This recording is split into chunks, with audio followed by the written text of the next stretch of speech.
Hello, sneaky tubers, and welcome back to Let's Play Xenonauts X Division with me, BlueAnkylo. There are 5 wraiths lurking in the corners. We're doing a Caesan Battlecruiser, and of course it's our first one of Phase 4, so that's exciting. We're near the corner of the map, and yeah, I'm not too worried about this one, but you know, we're still learning how Phase 4 works. Just sort of getting used to the durability of the aliens and sort of how our weapons match up against them. Plus, you know, it's C-Team, right? It's C-Team.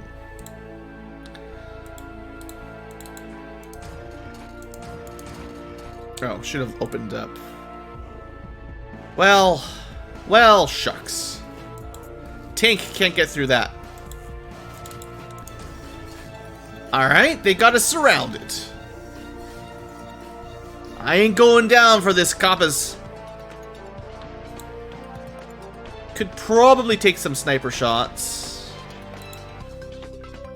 Could try a bad rocket, but because we did that other mission, you know, preloaded with bad rocket.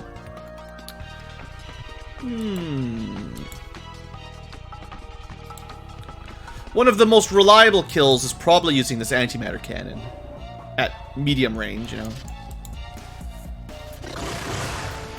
Just bypass his armor entirely.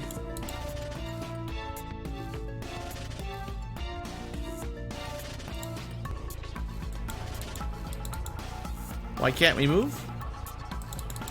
Boy, this game is just full of its glitches today. I haven't seen that glitch in a long time either. So if you ever see this happens very rarely. Again, super rare, right? But you can't move your guys. You just make a save and reload it. It'll fix it. You don't even have to close the game. I have no idea what triggers that one. Blue knows nothing. Just games trying to get him down. The red Ankylos have hacked in.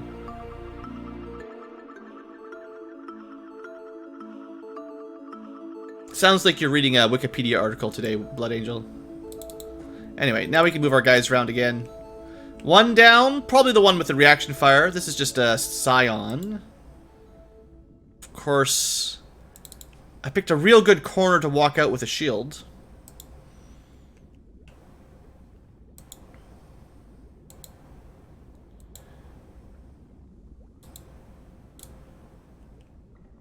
If I suppress them... You know what? You know what? It's not quite how I wanted that to go, but okay. I don't care about this guy very much. They didn't kill him.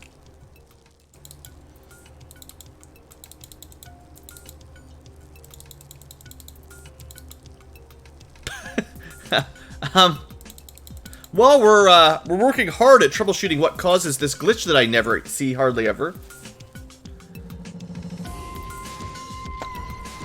I think it's related to some sort of reaction chain, something trying to shoot you on reaction, and then you can't do anything until that animation or something is over. And it might be Scions trying to retaliate. Because when we shot this guy, maybe he tried to retaliate, but then the game crashed. And then when we shot him, he tried to retaliate, and the game crashed. Interesting.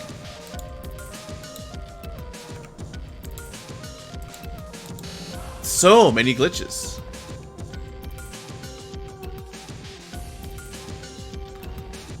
It's all good, Blood Angel. It's just, you know, because I'm in the middle of playing a game, I can't, like, cite facts when we're just chatting. So, you can do that all you want. I'm just not gonna get too involved in a fact debate while I'm in the middle of playing Xenonauts. I will just take your word for it generally.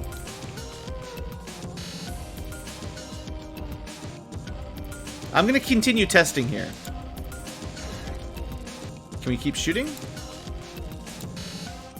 Okay, this doesn't seem to be... Whatever caused the crash... And I have no idea, honestly. What? It did it again! I could shoot, but I couldn't move. It's got to be this guy. There's something about him that's totally glitched it out. What a weird... This is just... We're learning so much.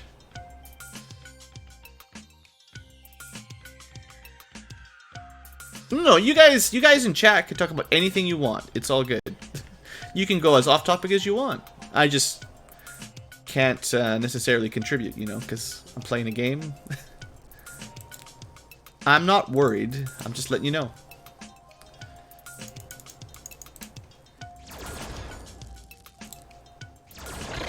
So you think we'll have the same problem again? Yeah. I bet you he can't. He can't. Maybe we better check his weapon. Because I'm pretty sure he has something that he's trying to do a reaction fire with. And the game is not letting him because he's got like the wrong... I don't know. Something is not working. This is kind of insane though.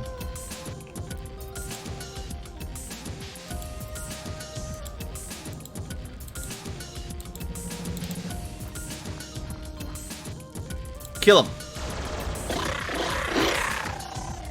Alright, now...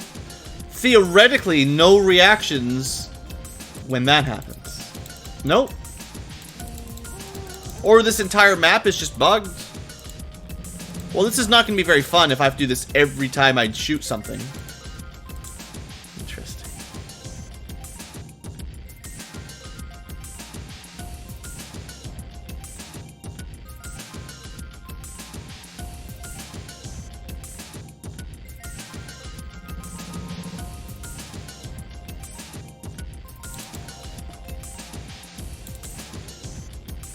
I kind of want to do more science here. Is there another alien further back that was trying to get a reaction shot or something? Like... Could have been the Wraith, maybe?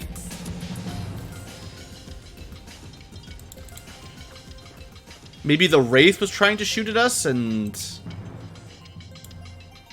that was doing something? Something.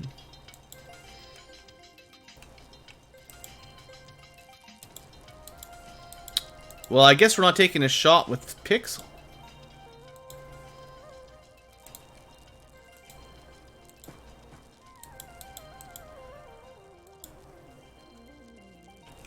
Okay, well, Wraiths have a pretty high... they have a pretty high energy defense. All I really want to do right now is suppress them. And also... Ooh, I thought it crashed again. Test out if this causes another one of the glitches. Didn't suppress him and it destroyed some cover. Cool. Yep, that did it again. Maybe it's the Wraith. See, now that we've killed two, this is...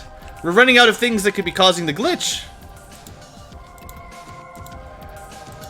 This is some good sciencing.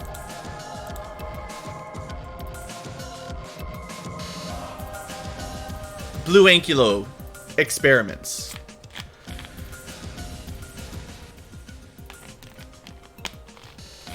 We'll have to update the message from there are 5 Wraiths lurking around the corners to there are 5 Wraiths trying to glitch your game.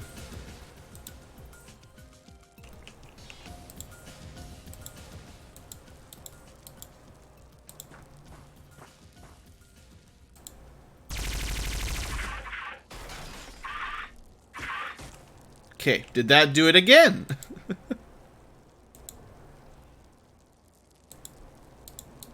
It totally did. It definitely seems like, at the moment, every time we shoot, the game glitches. So either something's really broken, or somebody has time units reserved where they're trying to do an action, and they can't do the action. And now that we've killed 2 Caesan guards, it seems like it's probably not them, seeing as they're... It could be perhaps one of the civilians with a glitched out weapon or something. Or maybe this Wraith.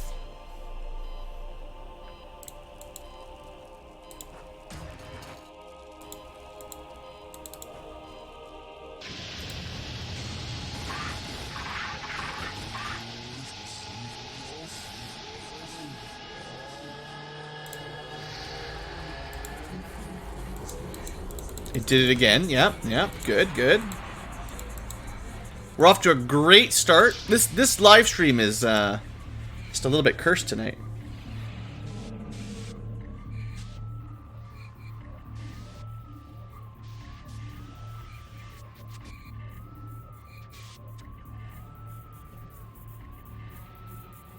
Shields and vehicles. Well, come on, you can't just destroy that in one shot. That did it too. Even the tank, anything that fires a weapon has been glitching this game out. Wow. This is pretty bad. This won't work. Like, if we have to do the whole mission like this, I'm gonna have to skip it.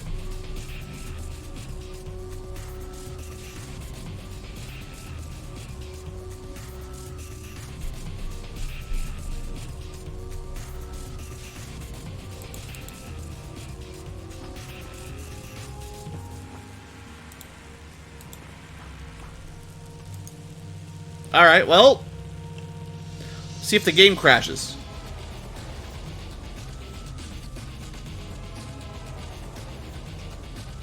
We're not off to a great start.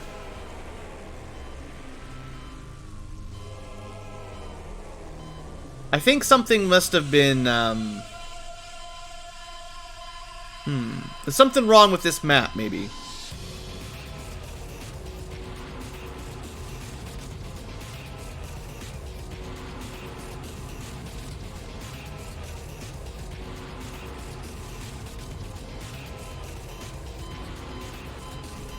Ankylo is getting angry. I just want to play my game. What is this? I'm starting to wonder, yeah. So something was definitely not working on our turn. It might have been the Wraith. I guess if I was paid, I would troubleshoot this more. I would keep that save file and test out as many different things as we could on turn 1, but you know, this is not a beta test.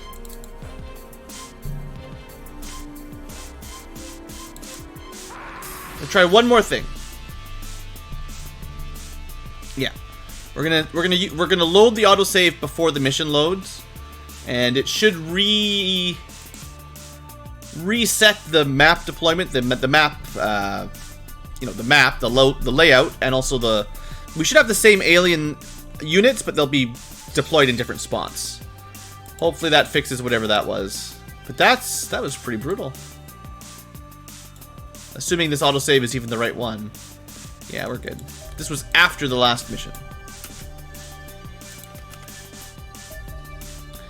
Yeah, that's the first really bad glitch we've had, I think, this entire game, really. That's the worst one we've ever had, where the mission was just unplayable by the looks of it. Can we start the computer?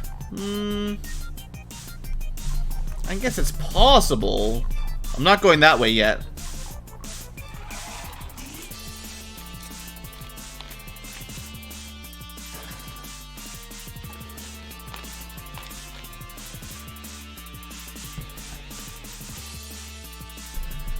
Alright, so, let's set up.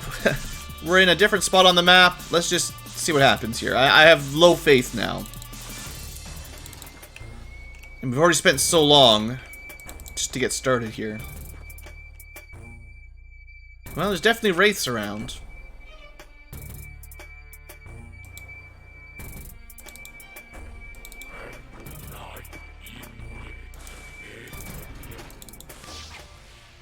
Oof. Kind of a bad starting area. Lots of buildings around us. Is kind of rude.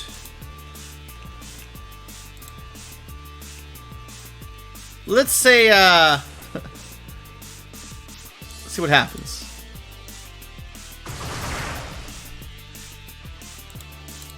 So far, so good. Better than last time.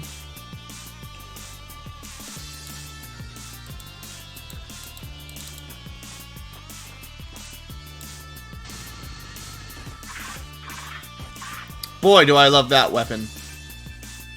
I'm gonna be real happy when we replace the minigun with something else.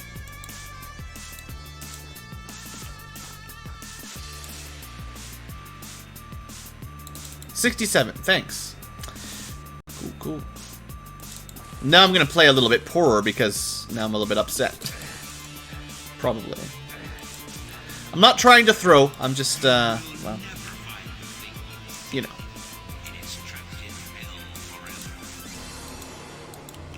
We've had a rough, we've been streaming now for an hour and a half, and, I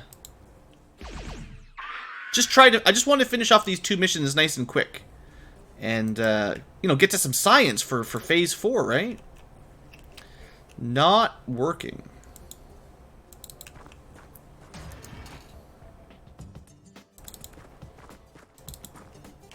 So yeah, we're just gonna, blitz through it. If some people take some damage or die, you know, it's really the game's fault at this point.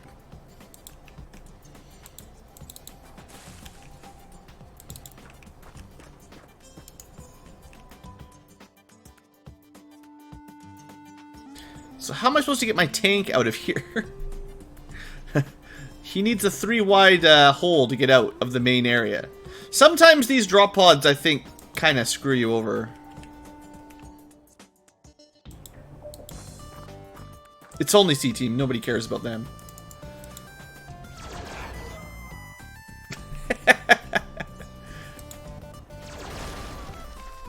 It's acceptable casualties.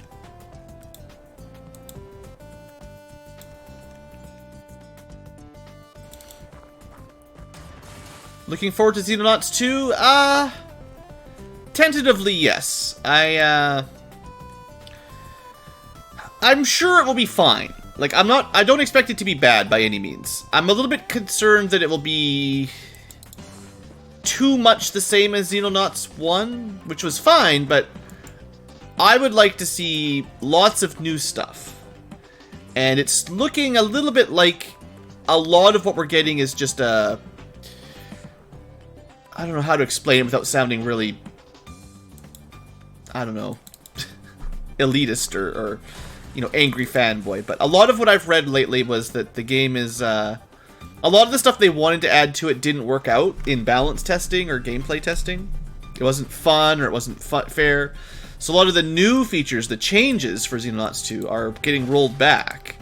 And a lot of what the game looks like is just Xenonauts 1.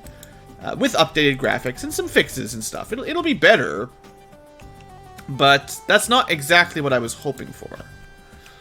So they still have some time. You know, it's not over yet. Ooh, sneaky. You know, it's definitely not finished. So I'm hoping that before launch they have time to actually, you know, with their new graphic engine and the rewrite of everything, they have enough time to get some new mechanics, some new stuff in there. I don't know what exactly, but, you know, some new stuff. And then I'll be a little bit more hyped. This guy picked a pretty bad spot to hide. Of all the places he could have ran to, that was not the right one.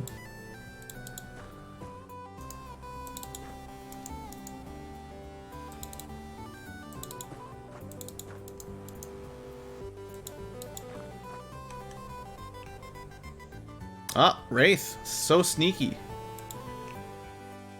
Oh, I kind of split everybody up, didn't I?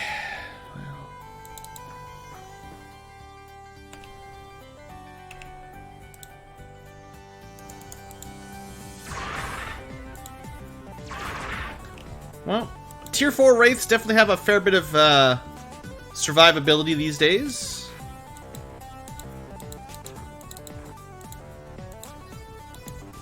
Don't forget, Blue, this is a larger ship. This is a battlecruiser, not a small scout. But yeah, I don't know. That's my general feeling of Xenonauts 2. I still think it'll be good, though. Forgot about that. It's kind of cool.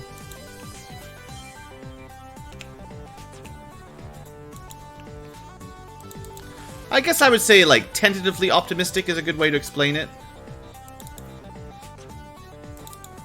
I had similar feelings to Phoenix Point, and then Phoenix Point came out, and I'm like, oh, well, not that great. Sad. It seems like something about the XCOM formula in general is very difficult to expand upon. I think that's one of the things the developers wrote about for Xenonauts 2, actually. It's like, a lot of the stuff that works in XCOM-alikes works for a reason, and if you start changing it, it doesn't work anymore. So, it's difficult to come up with improvements, I guess. Not impossible, but, you know. But we'll see. There's some, oh, I wouldn't recommend spending too much time on the, what a dumb-looking UFO. I wouldn't recommend spending too much time looking at the forums, the Goldhawk forums, because you get a lot of newer gamers, or let's say newer Xenonaut fans that are looking forward to the next game, and a lot of older Xenonauts fans that have been around for a long, long time. And I've seen quite a few arguments about the old-timers just want the same game.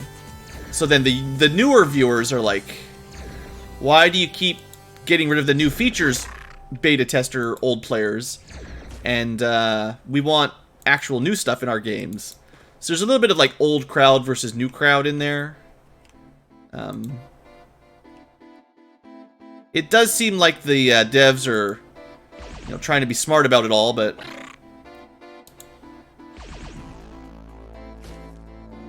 you know, it's tough.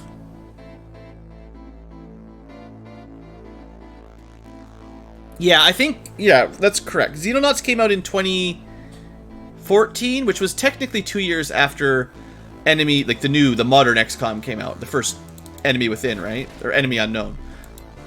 XCOM 2012, so a couple years later. But I am sure that Xenonauts was in development before that, so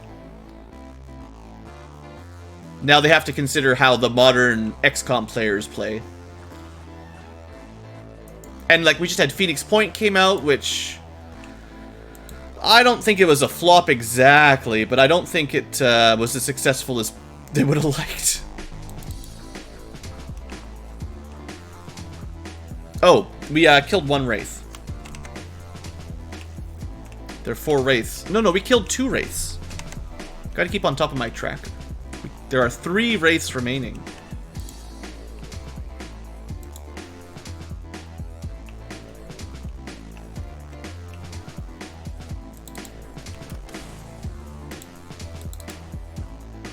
Unfortunately, our cool tank, I don't think he can get out. Unless we can destroy one of these drop pods, I don't think he can get out of here. It's kind of annoying.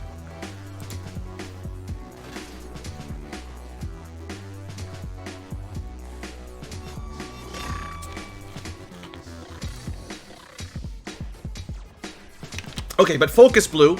We want to capture a Weapon Sergeant and a Praetorian if we find one. It's kind of important. The Weapon Sergeant, super important. The Praetorian, I want to see the sword, you know? You think that farmer killed him? Totally killed him!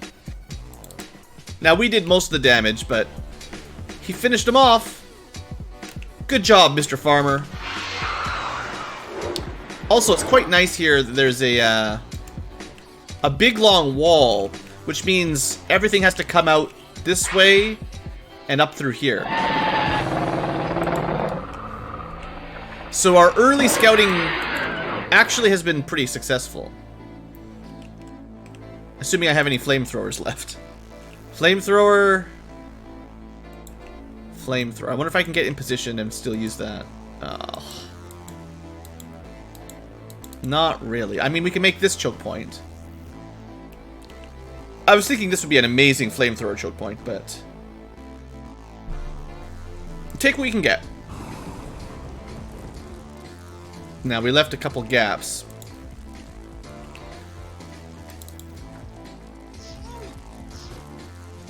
Good sneaky aliens, you know? Doing sneaky alien things. I forgot about him.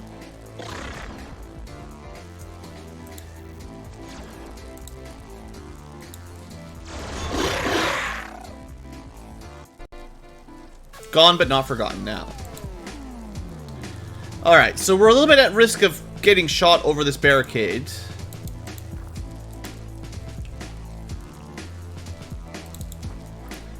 But this is like our main choke point. This is like secondary choke point. Not that we have any, not that we have any incendiary grenades at this point in the game. Now, we do have these amazing scout armors, so I shouldn't have a lot of excuses to be ambushed by wraiths.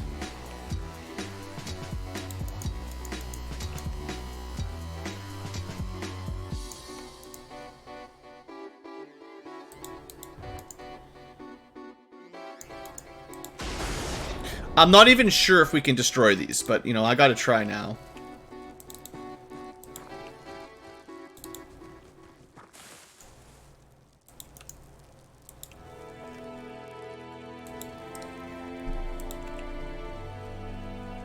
Oh, we could load up.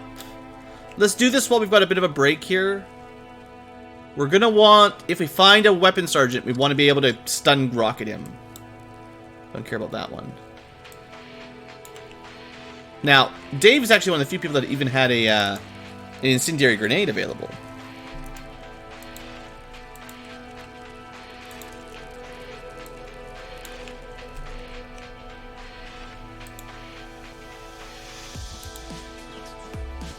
If the Xenomorphs don't come, we could light this on fire next turn.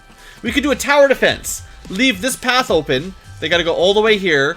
This is blocked, so they can't come this way. We shoot, shoot, shoot while they go down the road. They have to come in this way. We light this all on fire. Then they gotta go by the turrets again.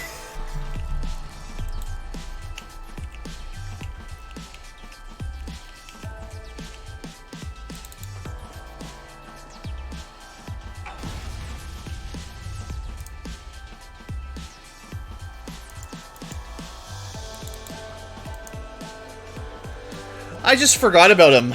I guess we knew he was there, but I thought I scouted these rooms, and I didn't.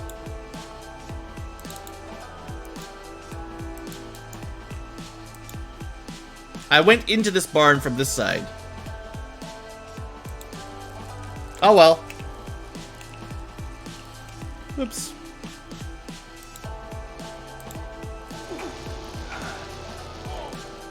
There's Wraith number 3.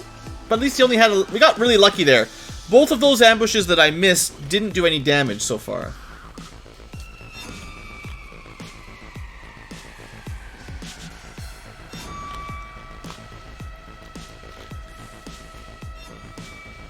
Yeah, music's so good. OC Remix, right on, eh? I would say XCOM 2... Oh, we did take some damage. Well, not that much, at least. They did change up a lot of stuff with XCOM 2. I'm sure some people like it. I was never a huge fan with the general direction of XCOM 2 myself. I know it's been pretty popular, but... For me, at least, I kind of saw it as a downgrade rather than upgrade. But hey, more people are playing XCOM than probably ever before.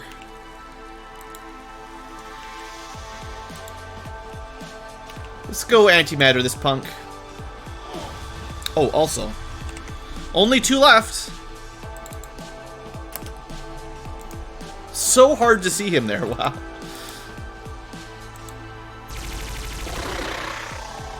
Alright.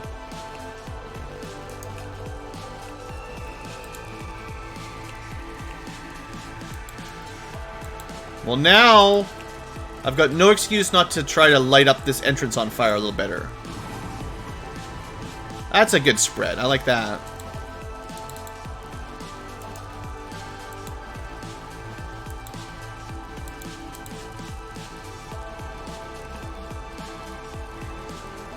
I did play War of the Chosen, yeah.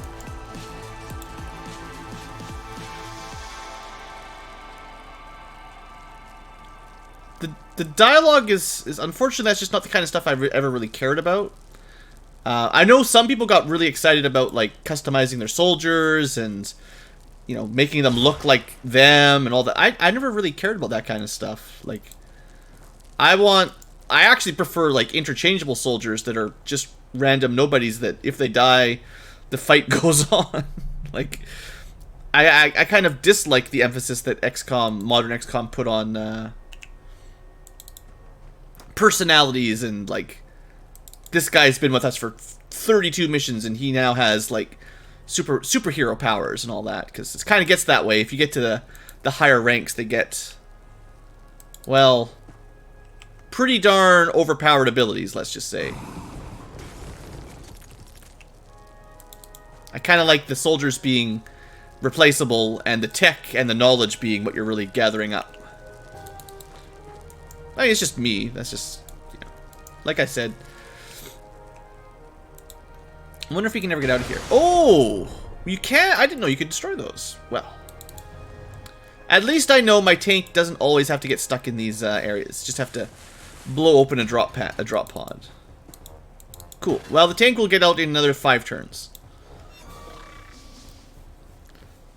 Well, and like the XCOM, whatever they're calling it, the side story thing. It's almost entirely an RPG, right? It's barely a strategy game at all by the looks of it. Soldiers aren't really replaceable in Xenonauts? Considerably more so than the modern XCOMs. X Division makes it more... it makes it long enough that it's hard to replace them, but... I would say in vanilla Xenonauts, soldiers... I don't know, you don't need a team of super soldiers.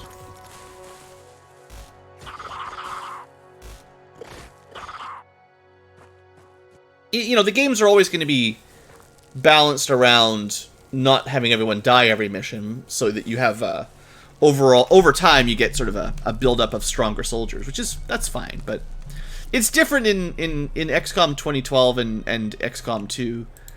I feel like there's just something about, I think it's the perk system. Yeah, it's XCOM 2, it's like a, oh, I forget the name of it. Someone else will have to say the name. It's it's still the same game as XCOM 2, but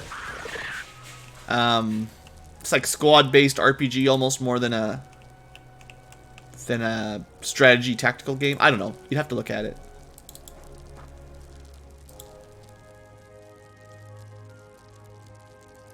Okay, nothing in here right now is something I want to capture, so we'll just shoot stuff.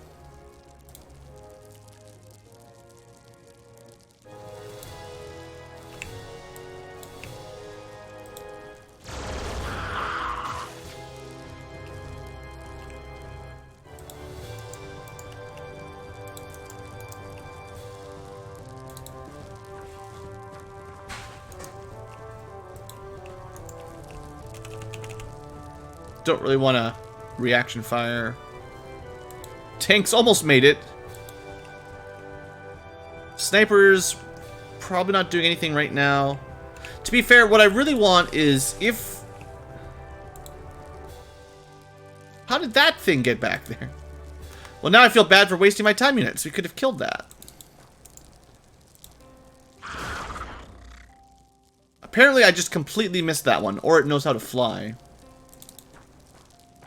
What I want to do is, if there is a Praetorian here, I want to be able to capture it, so having snipers this far back doesn't really help with capturing. That's why we brought all these shock rifles.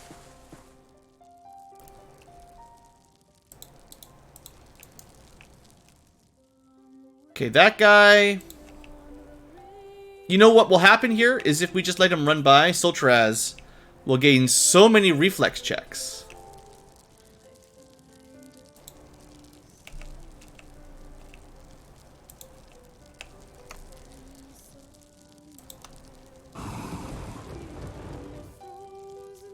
I feel like we're safe enough.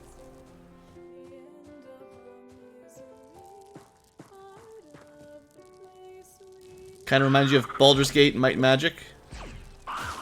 Yeah, I can see that. And, like, it's not like that's a bad thing.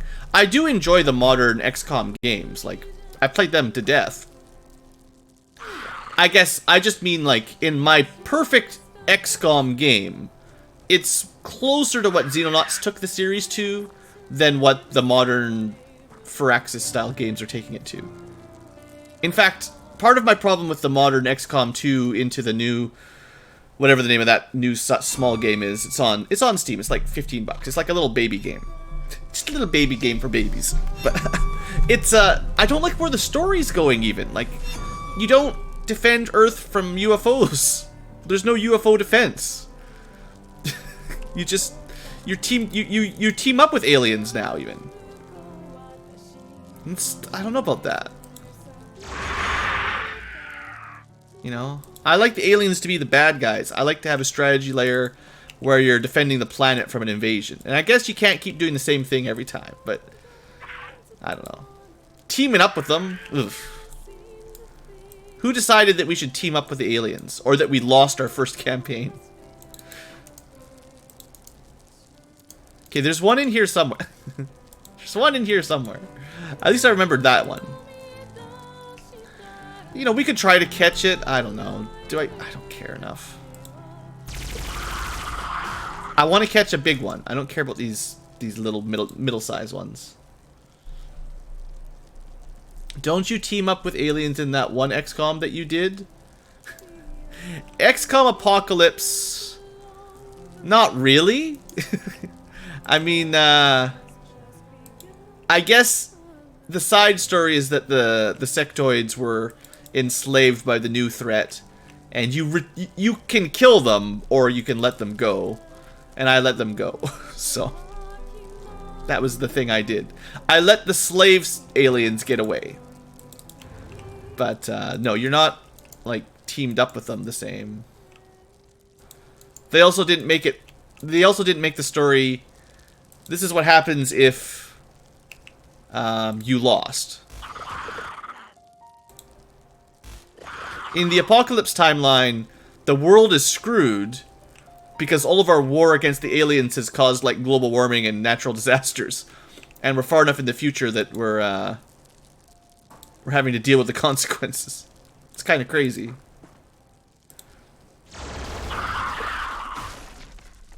Alright. So we killed 2 more wraiths. So the wraiths are done. I haven't been keeping count of xenomorphs, but there was only supposed to be 11. You can build your team of humans, cyborgs, and alien things. Yeah, you've got to use all the race. It's like each race has its own class. So it's like playing D&D where a team of 6 humans doesn't really do much. And you want to bring like a half-elf for their abilities and a dwarf for their abilities. Besides, as far as I can see, in the new XCOM game, there's no character generation anyway. You just use what they give you. So there's no permadeath. Like if someone, at least from what I saw in the trailer anyway, if someone dies, it's game over, reload. So there's no losing a character and having to build a new character. They're kind of story characters more than replaceable soldiers. Like I said, it's kind of weird. We're getting further and further into RPG territory from strategy territory.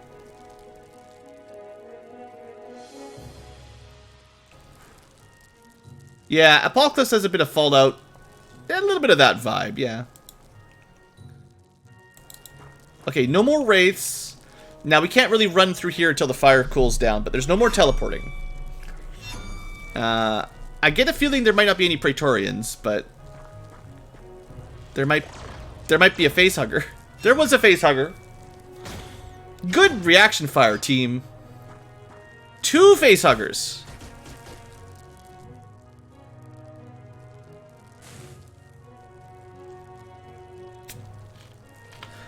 Yeah, I don't think very many people like permadeath in practice. I think people like the idea of permadeath, but when they're playing, everyone just reloads when someone dies. So the developers are just making that part of the game now.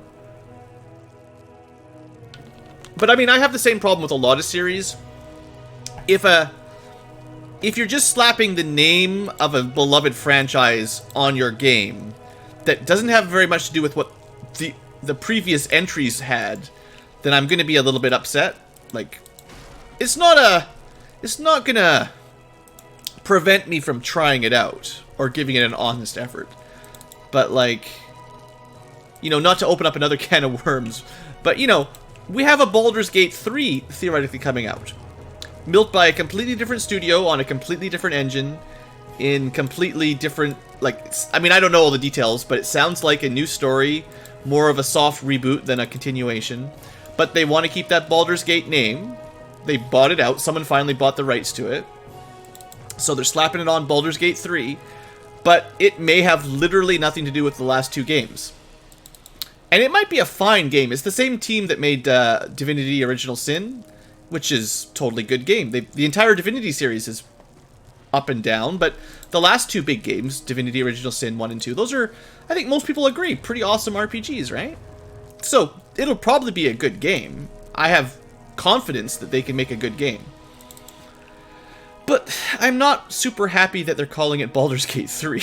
Kind of sounds like, you know, I worry a little bit that it's just for marketing, you know? They're just grabbing onto those fans that like the original Baldur's Gate just because you haven't had a Baldur's Gate game in like 20 years. No one bought the rights? Well, there was some, whatever the right terminology is, the idea was like, no one was giving up permission to make Baldur's Gate 3. And if I remember correctly, is it Telltale Studios or whoever does the Divinity Original Sin? I forget all the... BlueAnkylo is terrible with names. But the studio that now is making Baldur's Gate 3 had been trying to get the rights to make Baldur's Gate 3 for a long time. And I've heard that a lot of game studios have been trying to for a long time. And, you know, they finally, you know, whoever finally gave in. So we're getting the game, and we'll see what it turns into. Well, Fallout 4 is at least... It's at least the same world as Fallout 1, 2, and 3. Although it's not the same... Like, they changed the style of gameplay considerably. It's at least the same development studio as Fallout 3. It's the same general gameplay. Like, they changed it up a lot, but... I can say Fallout 4 is passable, but as far as like, it doesn't sound like a cash grab using the name Fallout. Larian, there you go. Sorry, I'm really bad with names. Like, classic BlueAnkylo. I never remember the name of studios or anything. But yeah, Larian or Larian. And like I said, I like that studio. I think they'll do a fine job. I'm just a little bit like, why does it have to be Baldur's Gate 3?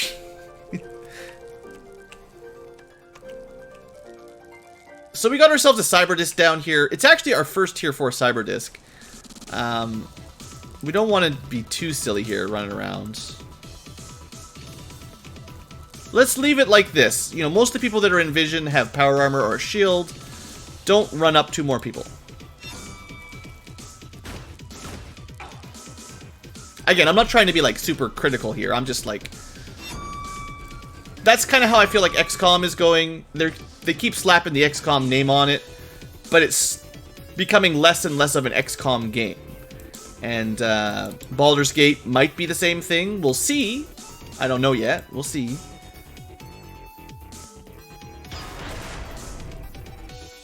Beamdog. That was the enhanced editions, right? For Baldur's Gate 1, 2, and Icewind Dale. I think that name sounds familiar anyway. Looks like we got him.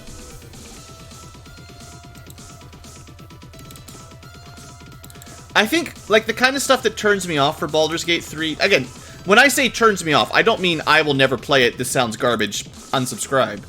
I just mean gives me pause or a little bit of anti-hype.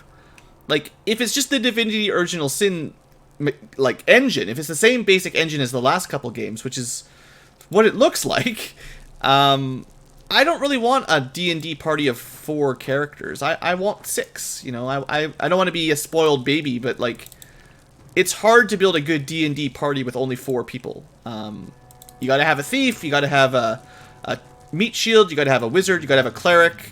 Okay, but I would like to have 2 others that our support, like a bard or, I don't know, something else.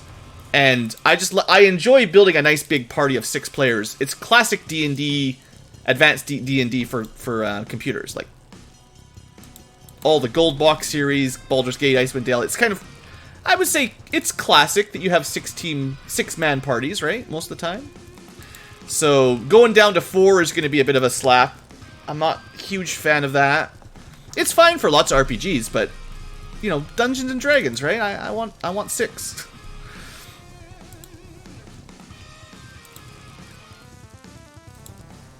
I actually am interested in how the 5th edition turns into a PC RPG, because I think it might be the first one that's done 5th edition rules in a game like that, like in a computer game.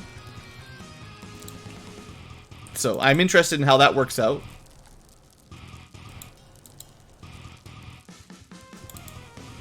That looks like a little what am I working for? That's a Scion. With a thunder weapon. Like a stun weapon. No big deal.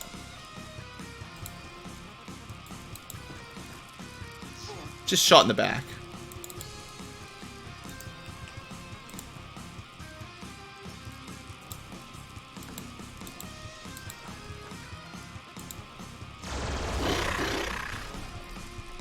It's still gonna be Dungeons and Dragons? I mean, yeah, it'll be set in the Forgotten Realms at the city of Baldur's Gate. You know, I'm sure that much is true.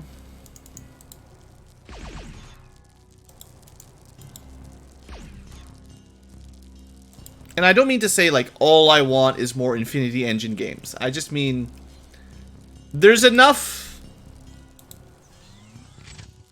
things about the release trailer that made me go, for me to be just a bit cautious, you know?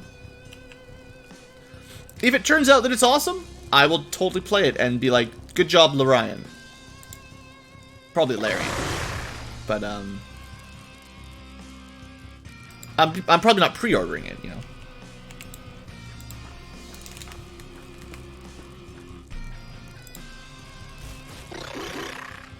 Well, we slowed him a little bit. Less time units for you.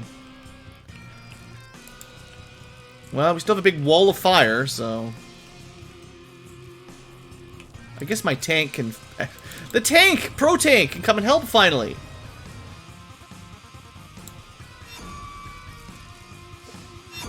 But yeah, Blood Angel, that's kind of why I like having 6 party members. If you have 6 party members, you generally have 1 or 2 slots that you can put in... like... alternative characters, right? Like, you don't have to min-max... I mean, you can min-max all you want, but, like... being able to throw in... someone for fun that's not mandatory. You can just experiment, right? Let me bring someone for... curiosity. Rather than smaller parties. And I had the same problem with, like, Final Fantasy as well. When we got to Final Fantasy VII, and suddenly the basic party size went down to 3... And I'm like, well, how does that work? Like, a fighter, a mage, and a healer? Like, I generally want to have all 3 archetypes. You know, if you're playing an MMO, you gotta have a tank, a DPS, and a healer. It's... sometimes, there's a reason why you want those party members. So that doesn't give you a whole lot of... flexibility with your party. You gotta pick someone who can do all those things. Now, Final Fantasy VII, everyone can do everything, so it doesn't really matter. But I still felt like... cutting it down to size 3 was a bit of a degradation, you know? Might and Magic 4 has 6 characters. Yeah, Might and Magic... yeah. Technically, Might and Magic 6 only lets you play with 4, I know. I'm not trying to base my argument on the fact that you must have 6 party members for the game to be fun. I'm just saying, like... I prefer larger party sizes in general. I'm that kind of gamer. I like controlling more people than less people. Like, Final Fantasy IV had 5 characters in battle. It was perfect! And then 6 was 4, which was fine, and then 7 was 3. I'm like, okay, next Final Fantasy game, you're just gonna have 2? And sure enough, by the time you got to Final Fantasy 13, you had 1. And everyone knows how awesome that game was.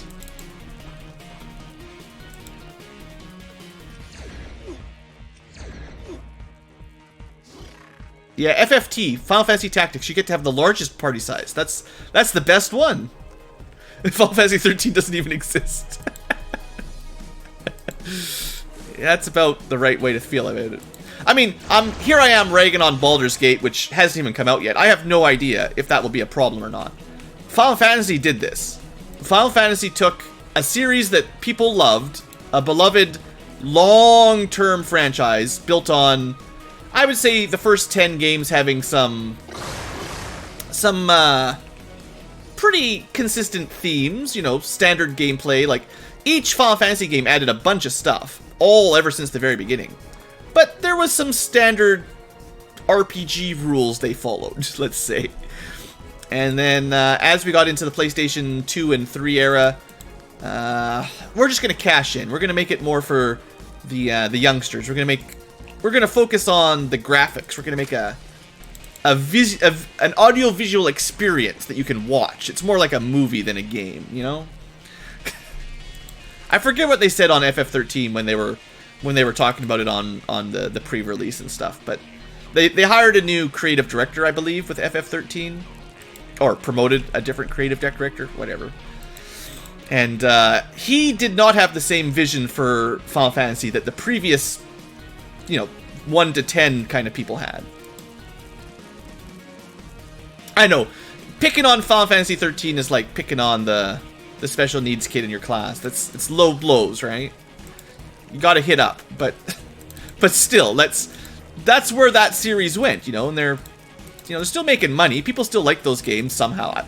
From what I've heard, Final Fantasy 13 still sold tons of copies. It's not like it flopped exactly. It's just it sure wasn't for the same players that liked the previous games. I think that's probably what gets me. It's like I think there should be some loyalty in a series to the people who played all along. Like, it's not that you can never change anything, but if you want to make a different game, then make a different game and call it something else. Like, remember Final Fantasy Crystal Chronicles? If you guys ever heard of that. That was for the Wii, and it was a spin-off. It was Final Fantasy on the Wii. It was a different game. It still had some Final Fantasy stuff. There was, like, chocobos and things, and, you know, Fire, Fira, Firaga. You know, it had some similar RPG mechanics, but it was way different. But, you know, I was okay with that. Crystal Chronicles, it sounded like a spin-off. It acted like a spin-off. I don't think it did amazingly well, but, you know, it was an experiment. Like, that's fine. Heck, I'm fine with that World of Final Fantasy, even. That's the really weird, like, there's, like, chibi versions of monsters, and it's almost like halfway to Pokemon, where you capture different ones. Like, okay, whatever, man. That's weird, but, hey, you know what? It's just another a side game or a experiment, whatever. That's fine. Like, there's room for that. I'm totally fine with some of that. But don't make, like, the main series, which is what you're trying to say here with Baldur's Gate 3 or Final Fantasy 13 or whatever. Don't make the main series another experimental game with completely different mechanics, you know? Like, I'll probably never like the World of Final Fantasy. That's not the kind of Final Fantasy I want to play, so I'll just skip it. But it's kind of disheartening when the main series starts that way, and I'm like, will there ever be another Final Fantasy I want to play? Are we getting to the point where all main entries to Final Fantasy are just some sort of weird experimental action RPG or something else? Like, who knows? I don't know. Here I am, just complaining about games again. But I think most of you guys, you get it, right? I'm not... I wish gaming companies didn't so quickly abandon the older fans, the fans of the original games, you know? It seems a lot of the times that they're just cashing out on, you like Zelda, so you will like the next Zelda whether it's good or not, and you will buy it, so we don't care about you. Or, you like Mario, we're just going to make another Mario game, and Mario fans will buy it one way or the other. Now, Mario and Zelda have both had some pretty good recent games, so... okay, can't give them too much... you know, Nintendo seems to be on the ball lately. But, Final Fantasy, Square, and who knows however many other studios... I don't know.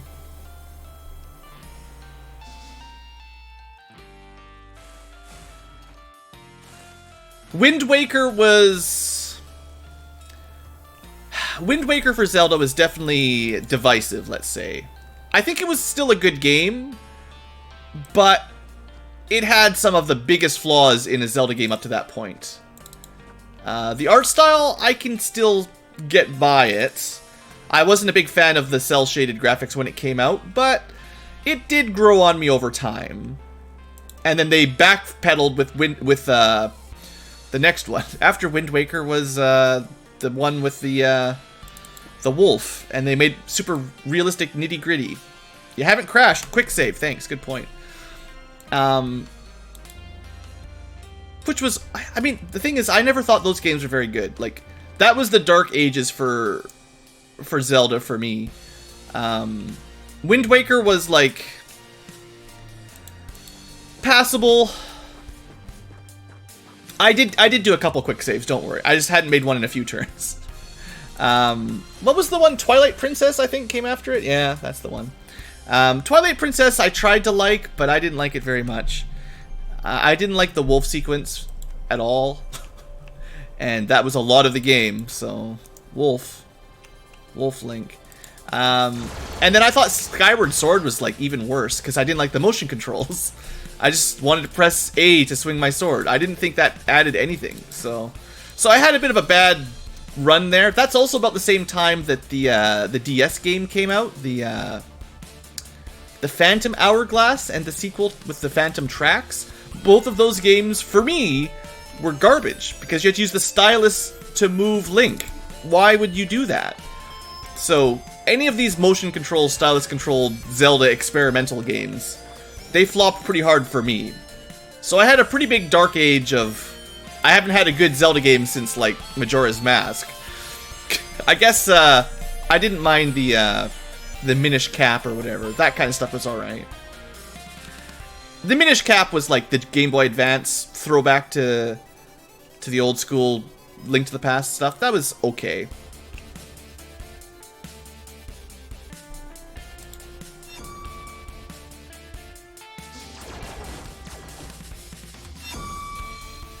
I mean, like for XCOM and Xenonauts, you have to decide what kind of game you're trying to make. Are you making a tactical strategy game, or are you making an RPG?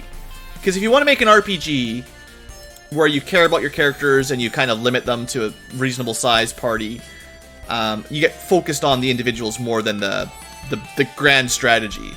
That might be the distinction there. That's a different game. That's fine. I play tons of RPGs, but like XCOM wasn't that originally. You know, XCOM was a strategy game first and foremost. Still haven't opened that door. Should have let the tank get up there, but man, that tank is going slow.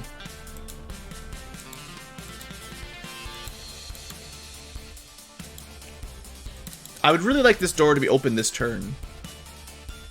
I know I'm asking a lot here. Thanks, Dave. C-Team, right? Yeah, C-Team. Only 119 accuracy. That's not enough.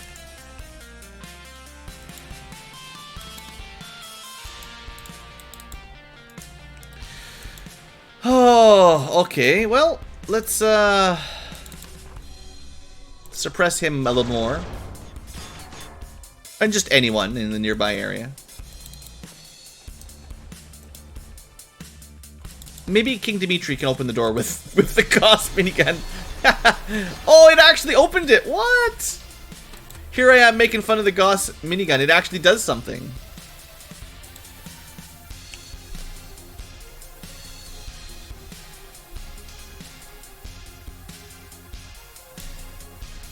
I would probably agree. There's been some resurgence in the more tactical strategy games lately. I think they've always existed. It's just there was a period for a while there where it seems like studios really wanted to focus on graphics, you know. The whole early 3D era, it was just all about them 3D graphics. And then that led, I feel like that's kind of what led to Final Fantasy 13 type stuff, where you forget about the gameplay. It's just about cool movies, right? People play video games to watch movies. Someone must have thought. Because graphics are all that matter. Graphics are what sells, so...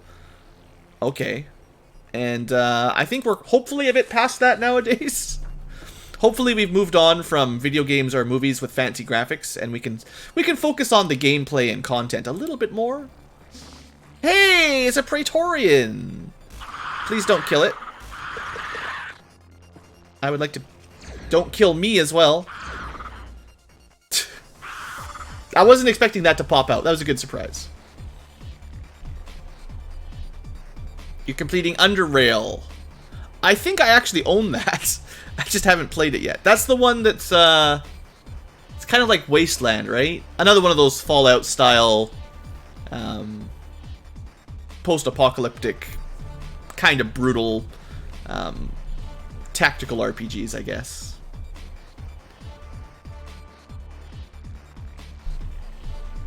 It's a good thing I quick-saved it recently. This is the cursed live stream. We've had more game crashes on the last 2 maps than I've had, like, probably in the entire series up to this point. Because we've only had a couple until now. And we've had, like, so many. Wow. I wonder if there was something in this ship that's causing this problem. Maybe the Praetorian, maybe something else. Something is just bugged bad. Heck, I love that Dwarf Fortress. But if you have to go to indie games developed by like one dude to get your strategy kick, I'm like, come on, big studios, you can do this too, you know? It doesn't have to be always the small guy making the good hardcore strategy games. I'm probably not going to be playing Underrail anytime soon. I have to be really picky at what gigantic strategy games I pick up, clearly, because I only have so much time available, and another 200-hour game is just, man, I gotta have some time for that. I've got so many on the list that I want to play that take a long time. I've got to be really careful which ones I pick.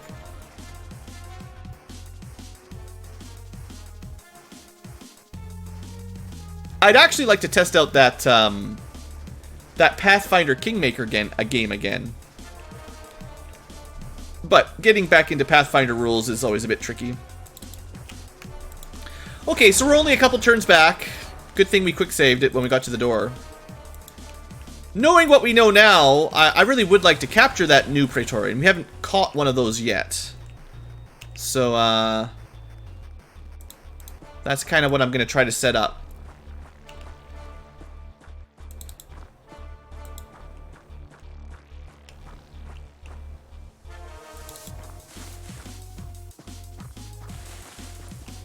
I've heard some mixed feelings about Pathfinder Kingmaker. Like, I think overall I've heard good things, but there's some parts of it that I'm a little bit suspicious about.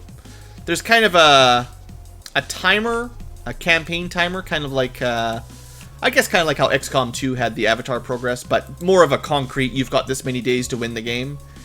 I'm not a huge fan of that kind of mechanic, because I like to just explore stuff. I'm kind of a... Well, if you've been around the channel for a while, I'm kind of a completionist. You know, I like to see everything. And I think my logic is like, I usually only play a game once. I rarely have the time to replay a game over and over again. Usually, I finish it and then I uninstall it.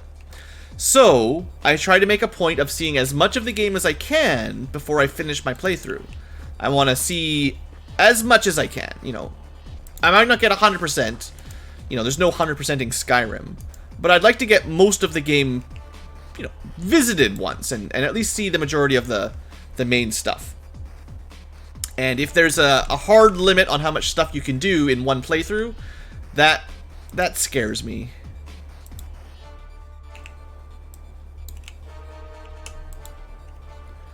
Alright, don't crash.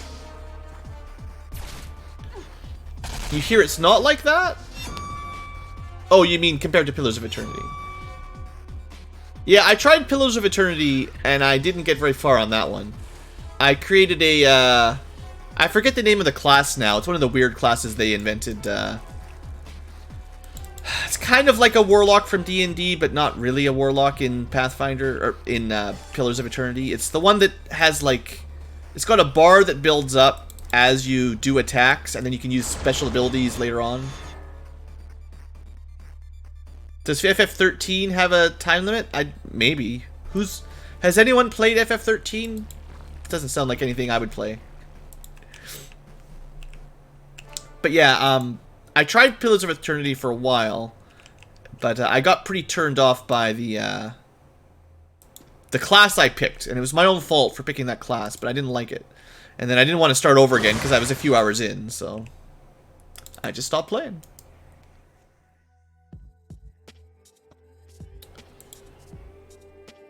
I wish I could remember the name, like Scion or something. It wasn't really a psychic class, it just, I don't know.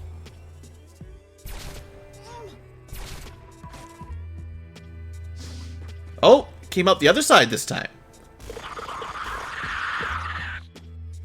Interesting. Not where I wanted it to go. You've restarted Divinity Original Sin 50 times. Yeah, that's the trouble with some of the character creation stuff. If it's too complicated and the game is kind of difficult, it can get you in that cycle of I never picked the right thing, so I got to keep trying. Got to start again because I keep getting the bad start. They actually overhauled Pillars?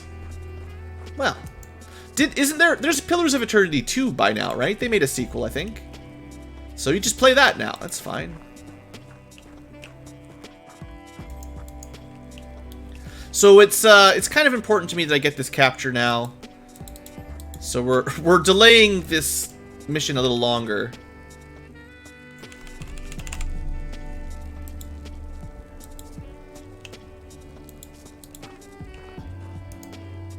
Making this guy's life difficult.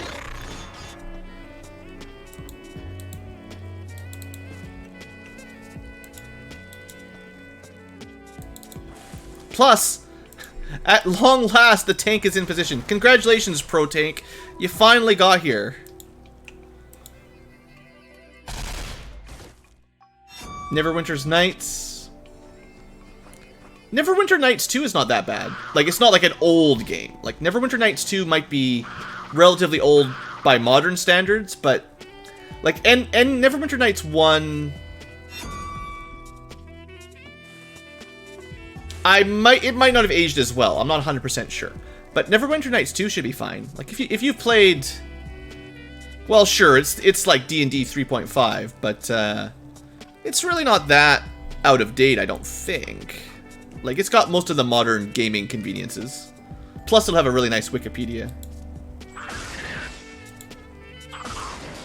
Like, if you're having a hard time building a character, Neverwinter Nights 2 has got pretty good character builds you can just follow if you really want. One of the good things about Dungeons & Dragons 3rd and 3.5 editions is tons of people played those games. So, you don't have to worry too much. You can, if you want an optimal build, you just look it up. It's easy. If you can experiment, but if you want an optimal build, it's not that hard to find. Anyway, that guy went down pretty easy. Neverwinter Nights 1's full of spelling errors. Yeah. That was definitely, the early era of, whatever we call it nowadays. Dungeons & Dragons. I mean, early. It's not as early as, like, Gold Box or anything, but... I guess it was supposed to be the evolution of the Infinity Engine. Come on, Pro Tank. There you go. I think it's just time for Pro Tank to kill a couple guys. Or get killed. One or the other. Yeah, I've heard Neverwinter Nights 1, the best parts are some of those custom modules, actually. If Fella was here, he's probably asleep by now. He used to play the various online modules of Neverwinter Nights 1 all the time. So I've heard some interesting tales about some of those custom modules with, you know, online grouping sometimes, if that's what you want, being particularly good. But yeah, the main campaign, if you're just playing solo for the first time, might not live up to the hype. But I think, like, that's the thing. Neverwinter Nights 2 kind of fixes that. The Neverwinter Nights 2 story is fine.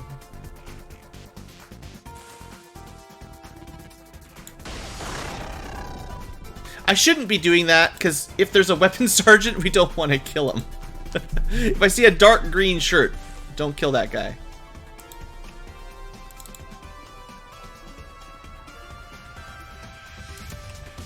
Yeah, I didn't play all that much Neverwinter Nights 2. Personally, that game came out at a time when I was just very busy with school. So, there's kind of a generation of RPGs that I didn't have time to play. Now I never have time to play anything, but... Like, I had a lot more time when Baldur's Gate 2 came out, for instance. So, I played a lot of Baldur's Gate, but I didn't play as much Neverwinter Nights.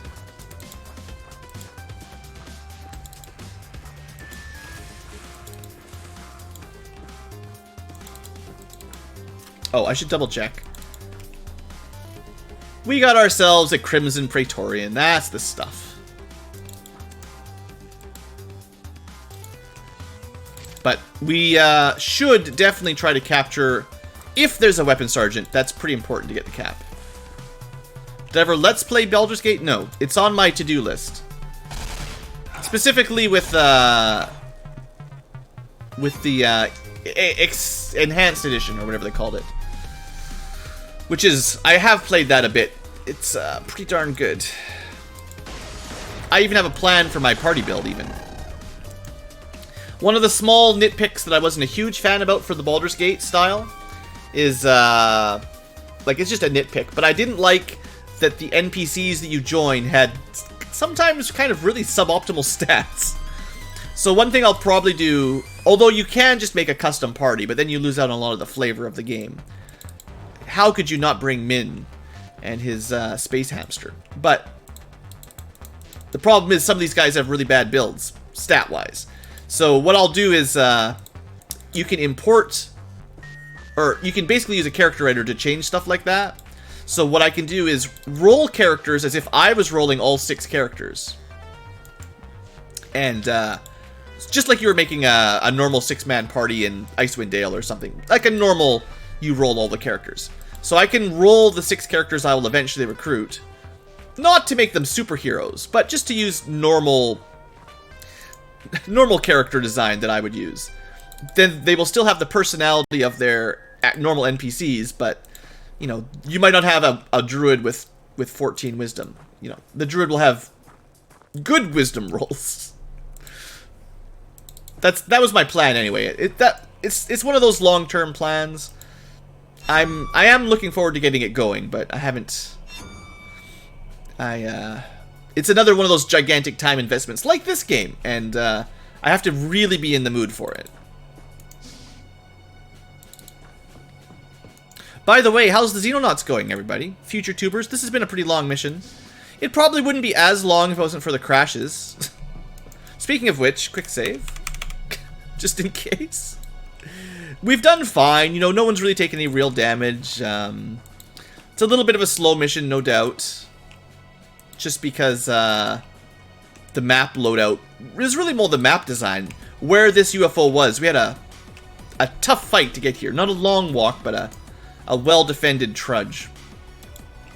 And, you know, it is Phase 4. This is not supposed to be easy.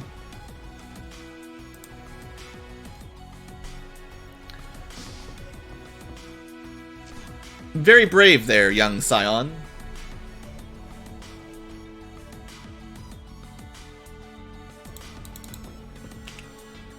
Alright, well, these guys at point blank can be axed in one hit. Sweet.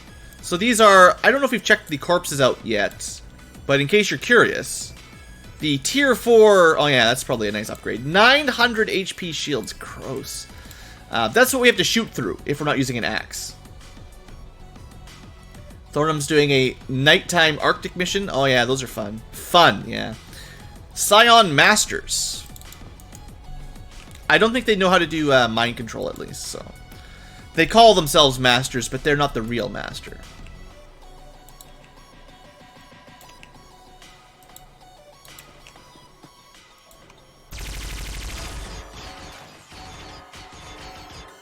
Alright, don't crash.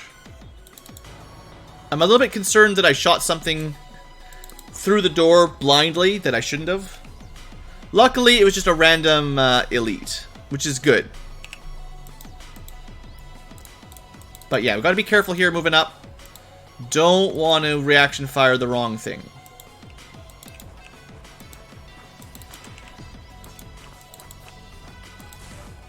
So I'm glad I've got a lot of electron rifles at this point, even though you can't really shoot through these 900-point shields easily. Well, unless, you know... Okay, one of our science experiments was deciding that perhaps stun damage ignores shields, so, you know, maybe.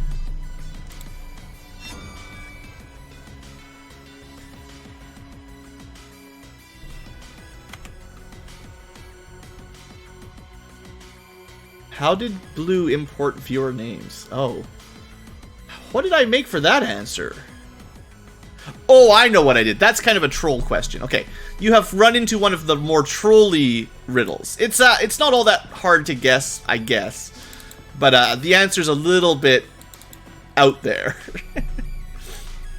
While I did in fact use an editor, it wasn't... Was it a save state editor? It was more complicated than just using an easy editor, unfortunately. I played a little bit of Wild Arms, but it was one of those PlayStation era RPGs that I didn't have enough time for. I was always more Nintendo oriented. I never had a PlayStation until much later.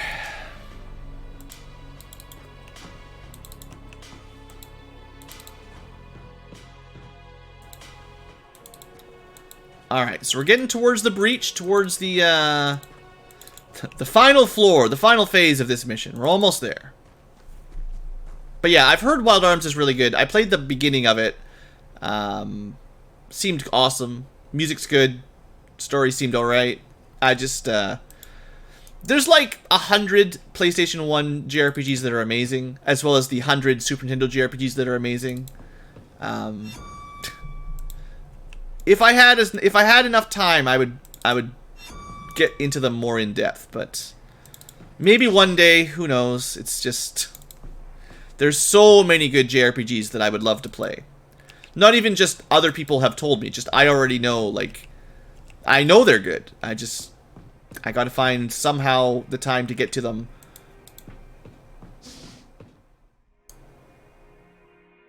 Alundra, I played that as well a little bit. I'm quite familiar with Super Nintendo and PlayStation 1 era games. You know, as part of my growing up, I guess. And I was big, you know, I got into emulators pretty early when emulators started popping up for Super Nintendo and even PlayStation. But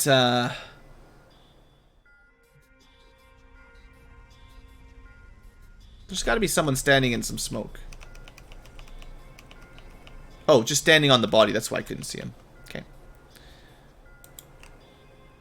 But, you know, it's just a matter of having the free time, really. Even the Amiga games, yeah, right on. There's still some... I was just thinking about this today, actually. There's a... Back on the old Commodore 2000, back when I was a little kid, there was a bunch of games I played that I just inherited from... I think my mom got them from some... Hey, shoot him. Don't stop getting shot. Well, that's the risk we take when we do that. But, Alpha Wolf, holding up pretty well. There's a couple games back on the old Commodore 2000, kind of like that. Some of you guys might remember the Robin Hood minigame. The Robin Hood, it was pretty popular. The Robin Hood one got a lot of remakes on different ports, where you like use the catapult to throw a rock at a castle. It's kind of got that old strategy tactical map where you take over provinces by battle and stuff. Like Gemfire and Genghis Khan back in those old days. Kind of like those. There was a bunch of games that we had, and every now and then I have memories of other games that I played back then on that old Commodore system.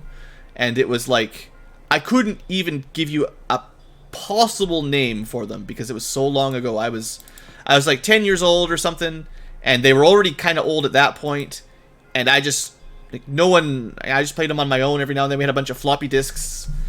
And I every now and then I'm like, man, if I could just remember the name of that game, I would totally emulate it and learn how to play it. I have never heard the name Amber Moon, or if I did, I couldn't tell you what it was. But I'll tell you the story of the game I was thinking about earlier today. So there was a game, you know, Moon, it might be this one, you never know. I'm almost positive it was on the Commodore 2000, so booted up by some series of floppy disks. You were building, I believe, a colony on the moon. And it was kind of a strategy game for the most part, although I think there was ship combat. Very, very old, basic air-to-air combat where you're like first person flying a spaceship. But that was like not the main game. That was like just defending from aliens or something. But the whole purpose of the game was to continue colonizing like the whole solar system. There was the ability to move between planets, but I never figured out how to get past the moon, the first place you start at.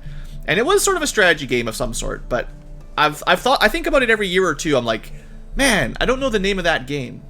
And if I could ever figure it out, I would go. Old Rocks knows that game. If you know the name of it, Overlord or Supremacy, well, I'll have to check it out. If that is it, you sir are amazing. But it's, remember, this has to be Commodore era. Like, this is not early PC 386, 486 kind of gaming. We're going way back. Google Supremacy. All right, once we finish this this series, I'll check it out. I will see if that looks correct. I only have like visions of images in my head, and it's really hard to explain because I could be telling you completely the wrong details. But I will check it out. Maybe you got it. Okay, we gotta focus on this bridge. I gotta be serious here for a second. Serious mode, engage. It's a bridge. It's a cruiser. You know, these large cruisers are a bit of a pain. We've got lots of miniguns. Hopefully one minigun on each side. Yeah, or at least a couple. We've got these awesome EMP charges somewhere. I meant to bring 2, but maybe we only brought 1 because C-Team. We've got stun rocket. Pays to be a 32-year-old gamer, yeah. I've thought of asking the random audiences before to see if anyone could name it, but yeah. I was just thinking about it today, and I'm like, I wonder if that is something I could find if I started looking around. We only brought 1 charge, didn't we? Well, usually we try to bring 2. Okay, next turn we're going up. We got axes. We got lots of people. Miniguns. You know, I wouldn't say we've mastered these breaches, but there was a time when these breaches kill us all the time, and now I think we should have the ability. Megalomania was great. Oh man, there were so many weird old games I used to play back in those days. There was like a this is another one I think about. Sorry, future tubers. Maybe you should play these games. There's another one that was like kind of a Mad Max car game. And I sort of remember like driving around, kind of maybe an RPG a little bit. I don't know. And there was another one that was like on Earth. Oh geez, it had a kilometer. I remember thinking it was the craziest thing. I don't know if it's Twisted Metal. Maybe. I'd have to go do some research to find out. But these roll on the old Commodore floppy disk system. Like they were old. And yeah, it was wild. It's wild trying to figure them out. You still sometimes lose one person to minigunner. Yeah, see, I don't like breaching at these. I don't like ending a turn by the door. I definitely prefer staying down here and trying to clear on one turn from safety. It doesn't always work, obviously. Oh, Pixel's gonna have a hard time pulling that off. Can't open the door. Oh, I forgot about this. We had this'll work. Just, you know, there's always these corner guards, right? Okay, we're kind of counting on this shock charge doing something good. So let's open up with the shield and the shock charge. I'm also really hoping we can find that weapon sergeant. That's not a weapon sergeant. Well, let's kill this guy. It's easy.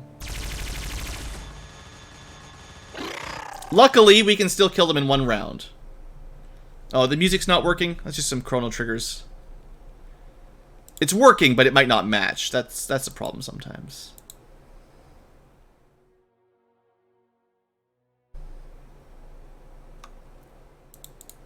Let's try the move the tank inside thing. Sometimes that fixes the bridge, but I don't think it fixes this one.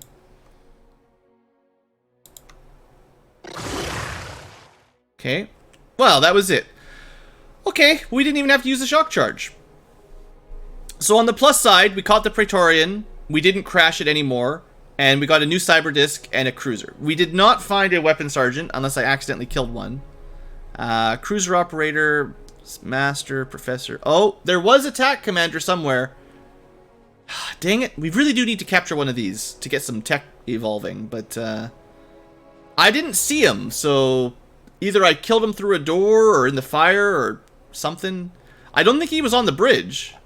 Because the guy with the yellow was the cruiser operator, and the guy that was in red was just a regular elite. I'm almost positive. The well, we can check actually. Hold on. Reload. No, we're not in that much of a rush. We can check what they look like in case they changed it here. If you go to the unit section. I didn't really check very closely because we unlocked these back in the tier 3 large base section, which should show up somewhere around here. It's like advanced specialist, yeah. So no, not this one. Not that one. Close, but not that one.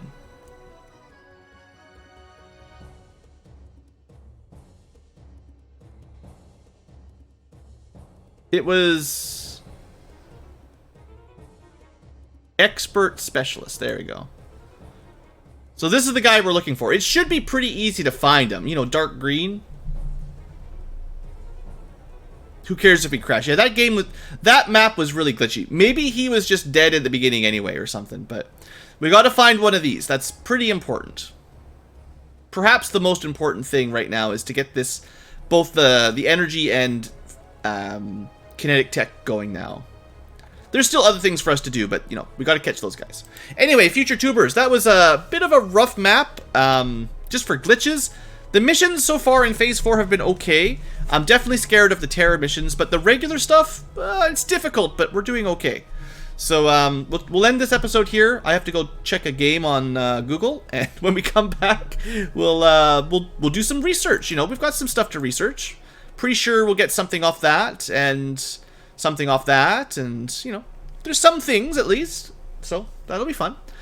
See you guys next time. Hope you enjoyed, and have a great day.